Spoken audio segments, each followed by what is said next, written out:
The Subway 400 on Fox is brought to you by Subway. Fresh made sandwiches on fresh baked bread. Subway, eat fresh. Kenny Wallace now joins the cars laps down. There are three of them: Larry Foyt, Kenny Wallace, Tony Raines, Todd Bodine, Derek Cope in the garage.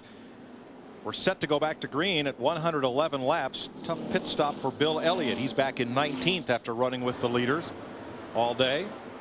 It'll be Wallace, Martin, Bobby Labonte, Busch, and Stewart as they come to the green. Ready. Green flag, green flag.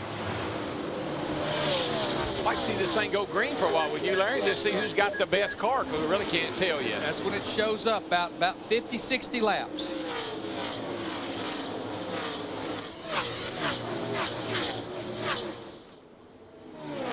Look at a pit stop summary right here. There you see Rusty Wallace in first, out first. Sterling Marlin, a little bit of a loser right there, 5th to 8th. Got a second page right here. You'll see Bill Elliott right there from 10th to 19th, and Ryan Newman from 7th to 12th, so they were the real losers.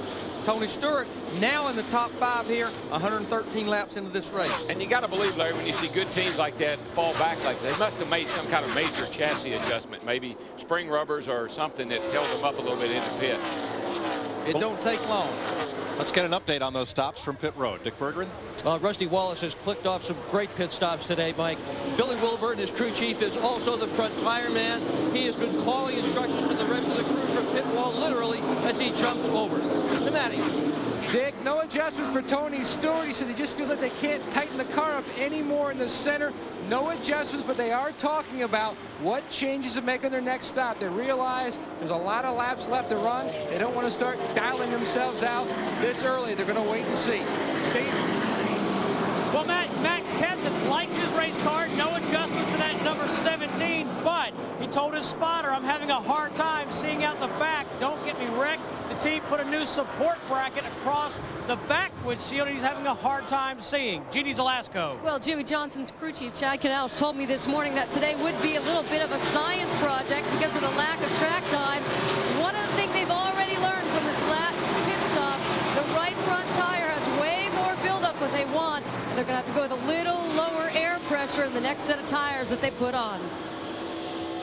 One thing about you, somebody can't see out the back, as it gets later in the afternoon, the sun goes down on the west over here, it gets harder and harder to see going down in the first turn as well. Used to, without the tear-offs, that just became a real obstacle, and you almost went in there blind with the spotter helping you. One enhancement we've added to our coverage this year, folks, we're going to put some race notes in here that you'll see right below the running order on our Fox box to help keep you up to date with what's happened in the race so far. 117 laps complete. Rusty Wallace in front. I mean, that's neat. I mean, we try to do a good job, and our guys helping us up here in the booth, of giving you things that happen early in the race, but sometimes we can't cover them all. All you have to do is look up there below the Fox box. Gosh, I just always felt like we were a wealth of information, but I guess there's things that even we don't see. You mean like for 5th right here? Like this battle for 5th place. Now, ever since the drop of the green flag on the restart, Ricky Craven's been on the high side. Meanwhile, Tony Stewart's been working the bottom, gaining a bit of ground. Until just now, when Matt Kenseth gets past him. You know, a guy that we were talking about early, part of the Richard Childress Racing Group, our Daytona 500 pole sitter, started back in 39th on that competition caution at lap 45. He was about to go a lap down. Jeff Green in the 30 car. Mike Beam, his new crew chief, I think they have made the right adjustments on that car, and he's up to 14th now. So he definitely went from being a bad race car to a pretty good race car. Well, you would think Mike Beam was here with the 32 car last year, and as good as Ricky Craven's runs here, you'd think that that parlay into a good setup for him for a green, but maybe the Chevrolet's that much different, because they did have a Ford here last year. Blaney, the pole sitter for this race, right behind Jeff Green, the pole sitter in Daytona. Oh, trouble down here, guys, going around. It's 0-1 car. They do. He got a little push. Here comes Jeremy. He got hit from the back. To right, clear high. Caution's out. So Jeremy got run into. He slowed down, and he got run into from the back. Lap 122, 4th caution of the day. The 0-1 car got bumped in the rear. I didn't catch who did it. Never hit anything. Just get ready to knock the valence out a little bit. Other than that, nothing. See if we can see what happened here. You see the 01 cars down low coming off of turn 4 here, and somebody nursed him from the back. Here he comes right back here. There you go. Yikes. Dale Earnhardt Jr. in the 8 car, the Budweiser car. June bug. Roof flaps come up. While this is happening, Jeremy Mayfield in the 19, he gets tapped. Yeah, you can see the damage on the rear of his car. He checked up, and somebody ran in the back of him and spun him out. Now, just before this, watch Tony Raines' car on the left of your screen in front of Dale Jarrett. Little piece of I think that looked like, no, you know what that looked like? He's got damage in the rear. That's the bumper bar that goes up inside the rear bumper. Guess what? 10 laps on our tires. Pit now. 4 tires. 4 tires. Jeannie. Jimmy Johnson taking advantage of the stop, getting 4 tires. He's talking, of course, about the tire pressure and getting this just right. The young team working on it. Steve? J.D. Sterling Marlin, they'll drop a ½ pound out of the right front tire. Greg Posse, the Jack man, gets car up. Let's go to Matt. And Steve, for the 3rd stop here on pit road of no adjustments for Mark Martin. He says the car still great. No adjustments, Ben, to Nick Bergeron. Tim Boatwright, the Jack man, has already come around from the right side of the car to the left. They've got the right side tires on. Boom! Another great stop by Rusty Wallace. And one collision on pit road. Robbie Gordon exiting his pit got into the side of somebody. But this wad right here coming out right now, there's where the action was. I saw tire smoke, people running into each other. All right, what these times are right here, that's time on the pit road and off of pit road, including a stop. And here you see Joe Nemechek and his group. They had a good stop. Now 37.6 seconds total pit road time. Now let's go back to Jerry Nadeau, who became a proud first-time father on Monday. New daughter, Natalie. He actually spun out qualifying on Friday without any help.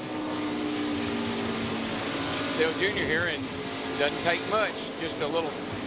What happened, I think Nadeau got back in the gas, car got a little loose, Jr. had a run on him, tapped him around. This is looking out the back of Jerry Nadeau's car. I mean, the car's sliding around anyhow. It don't take much of a hit to send you around. But you could hear the engine. He got back in the throttle. He squeezed up a little bit. When he did, Junior got in the back of it. And he kept it off the wall. Now, Jeremy Mayfield's view. Could be the 43 car. I didn't get a good shot of who was behind Jeremy. There he goes. Got booted. Now let's show you what happened on pit road, exiting.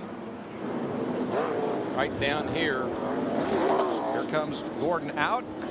It's on a little further down. All of a sudden, they all bottleneck up right there. You go. Boy, Robbie Gordon in the 31 just almost got in the back of Sterling Marlin. Yeah, no contact, but a lot of tire smoke. Brakes locking up there as everybody tries to get to that outside lane and off pit road. It's a little bit of a product also of that pit road going in a curve down there through 1 and 2. There's a lot of blind spots. Sometimes you got to be careful what you ask for, I believe, and this is a good example of it. This pit road, the way it is and as narrow as it is, with it in the curve like it is down there, it's not a very good situation. See, John Andretti, the 43 car, you saw him behind the wall. There's his car owner, Richard Petty, checking things out as well. That's where he hit Jeremy in the rear end, I believe. Dick Bergeron with more on our 3rd place driver, Bobby Labonte. Yeah, Pat McSwain, his crew chief, has been on the radio exhorting the crew to pick it up on the pit stops. Not that they've done badly, but Bobby Labonte keyed his radio just a little while ago and told them that he thought this race today would be won in the pits, and he could well be the winner in his last 4 spring starts here at Rockingham. Labonte has finished 3rd, 1st, 2nd, 3rd, and right now he's running 3rd. Well, one thing we've seen so far, Dick, it can be lost in the pits. If these guys keep running over each other the way they are.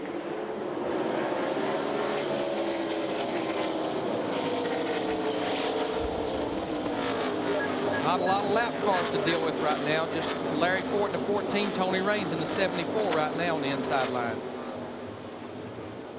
Speed building as they go down the back straightaway. Rusty Wallace, Mark Martin. This is the same thing we saw after the last restart, though. Mark's car just maybe don't get going on a restart like it should, but it starts coming in about 10 or 12 laps into a run. if we ever get into a routine here and, you know, make some long runs, I think that'll pay off for Mark. And they haven't been making many adjustments on that car. I guarantee you Mark's beating on that steering wheel every time that caution flag comes out. He wants those long runs. And here's another factor. Rusty Wallace has not won a race in over a year. He's got a fast hot rod today. And where's the safest place to be? Way out front. Way out front. Steve Burns. John Andretti is behind pit wall, Mike Joy. The crew furiously trying to get the radiator out of that number 43 Dodge. There's damage to the right front corner. They're pulling the sheet metal away. They're going to have to put a brand new radiator in the 43. Not the way you wanted your 300th career start to go. Robbie Gordon makes his 100th start today, and Rusty his 600th. I got to throw this out there. It's one of those things I looked up in the book. Kurt Busch has made 79 starts, and he's 39th on the all-time money list already. Wow. With over $8 million. I tell you, these guys, they get those fresh tires. They'll feel racy for about 10 laps. I mean, we're seeing 3-wide racing a lot of places around this racetrack. You'd be feeling like a hero when you got those 4 good Eagles up under you. Like Superman putting on his cape. That's right. 4 fresh tires. But you can hear these guys with that throttle. Yeah. You drive that car as much with the throttle pedal as you do the steering wheel.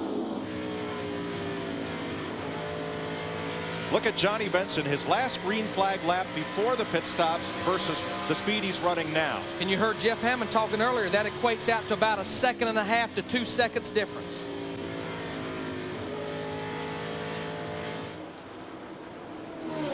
Rusty Wallace hungry for his first win in more than a year, leading Mark Martin, Bobby Labonte, Kurt Busch, and Ricky Craven.